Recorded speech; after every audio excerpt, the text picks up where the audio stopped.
Le ministre de l'Intérieur et de la Sécurité publique,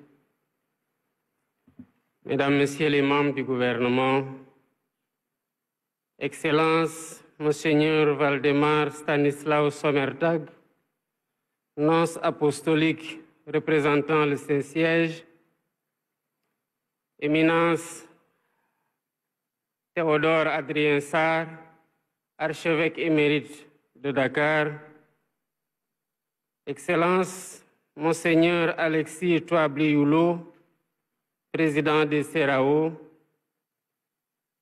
Excellence, Monseigneur Paul Abel Mamba, président de la Conférence épiscopale de Dakar, Mauritanie, Cap-Vert et Guinée-Bissau, Excellence, Monseigneur André Gueye, archevêque métropolitain de Dakar et premier vice-président de la Conférence épiscopale de Sénégal, Mauritanie, Cap-Vert et Guinée-Bissau,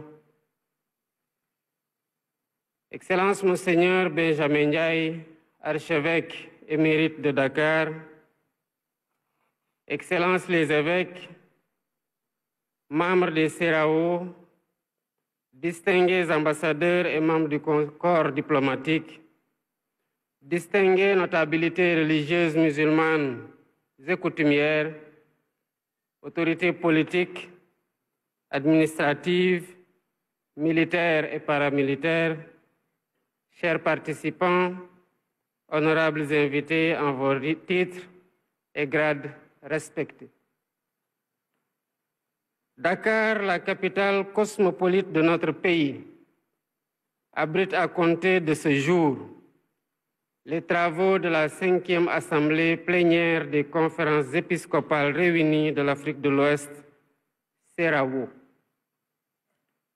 Ce choix n'est pas fortuit. Il exprime la considération et le respect dont jouit notre dynamique communauté chrétienne, guidée par des pasteurs éclairés par la sagesse divine. Cette assemblée est un espace d'échange patiemment construit sur les valeurs d'unité et de solidarité entre nos églises sœurs. Je vous souhaite donc la cordiale bienvenue en terre sénégalaise, terre d'Afrique, qui s'honore de vous accueillir. Vous êtes des témoins de la parole qui touche les cœurs et les consciences, des messagers de la paix dont la voix transcende les clivages ethniques, culturels et géographiques. Votre mission est de bâtir des ponts, créer des espaces de fraternité et inventer de nouvelles formes de charité ancrées dans une foi commune et une joyeuse espérance. Éminence, Excellence, Auguste Assemblée. Après Yamoussoukro en 2012, Accra en 2016 et Abuja en 2022, ce rendez-vous de Dakar revêt une solennité particulière. Il intervient après le rappel à Dieu du pape François, survenu le lundi de l'octave de Pâques 2025.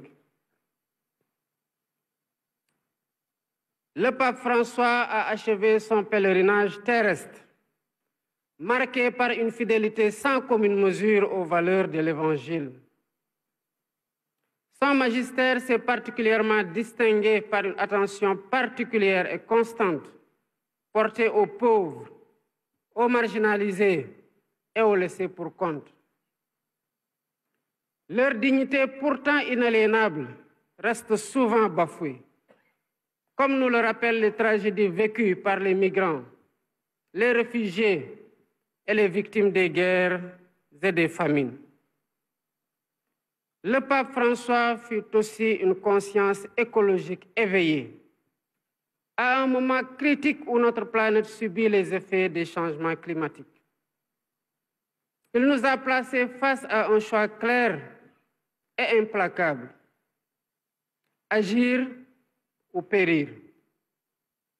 Il nous a courageusement appelés à une véritable conversion écologique et à considérer notre environnement comme la maison commune que nous devons préserver.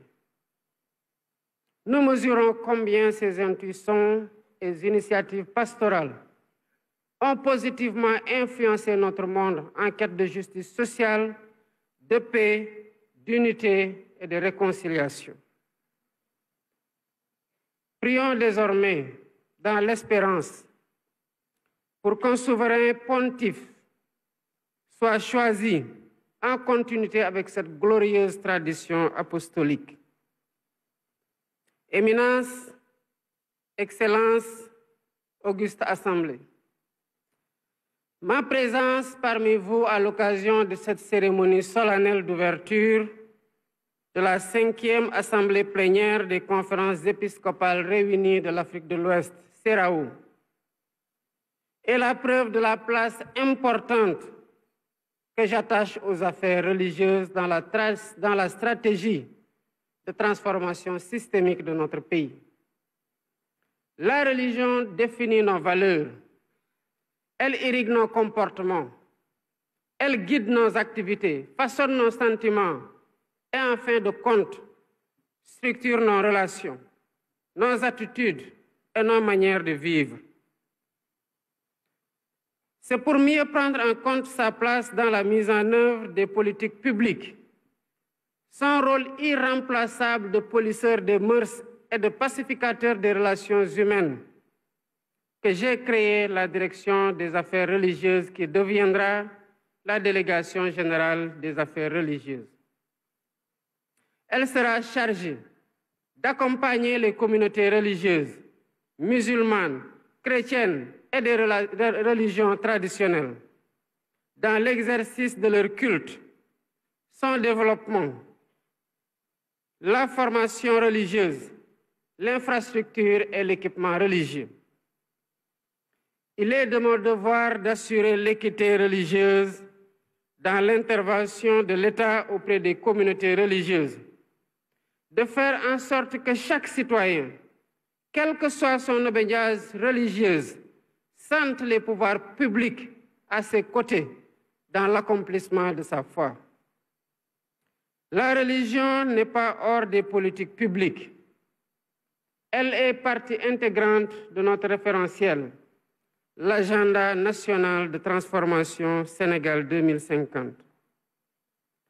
C'est en parfaite adéquation avec nos valeurs religieuses, culturelles, les sèves nourricières de notre Afrique profonde, que j'ai fait de la vérité, du dialogue et de la paix les lignes directrices de ma gouvernance et les marqueurs de ma volonté inébranlable d'inclusion sociale et d'unité de notre nation. Excellence, Éminence, Auguste Assemblée, votre réflexion portera notamment sur la construction d'une Église synodale et autonome au service de la justice et de la paix en Afrique de l'Ouest. Cela m'amène à souligner la contribution essentielle et irremplaçable de l'Église au développement de nos pays. En effet, par son engagement dans l'éducation, la santé, la formation professionnelle, elle est une alliée sûre et incontournable de l'État. Elle participe ainsi à la consolidation des valeurs qui fondent notre vivre ensemble et notre destin commun. Je salue particulièrement votre mobilisation pour la paix, essentielle appelée la réunification des 16 pays membres de la CEDEAO. Face aux crises armées, à l'instabilité politique chronique et au drame migratoire de notre région, notre détermination à œuvrer ensemble doit rester intacte. Ensemble, en toute synodalité, nous devons promouvoir une ère de paix et de concorde. Du reste, ces actions multiformes au service de l'homme rejoignent la prière de l'Église au long des âges quand elle proclame, je cite, Au sein de notre humanité encore désunie et déchirée, nous savons et nous proclamons que tu ne cesses d'agir et que tu es à l'origine de tout effort pour la paix. Oui, c'est à toi, Seigneur, que nous le devons. Si le désir de s'entendre l'emporte sur la guerre, si la soif de vengeance fait place au pardon, et si l'amour triomphe de la haine. Fin de citation. Excellences, chers participants, distinguées autorités, les jours à venir seront studieuses et exigeantes. Elles nécessiteront une généreuse réflexion prospective et un partage fécond de vos expériences pastorales.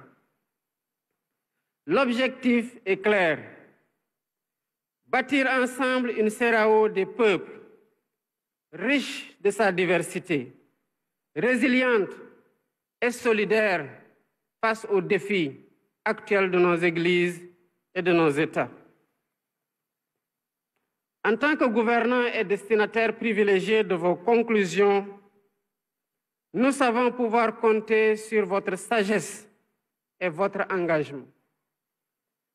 Vos propositions seront pour nous des contributions précieuses dans l'élaboration des politiques publiques prioritaires, ces politiques qui, selon le pape Paul VI, donnent au développement le même nom de la paix. C'est sur cette note d'espoir que je voudrais déclarer ouverte la 5e Assemblée plénière des conférences épiscopales de l'Afrique de l'Ouest, CEDEAO. Je vous remercie de votre aimable attention.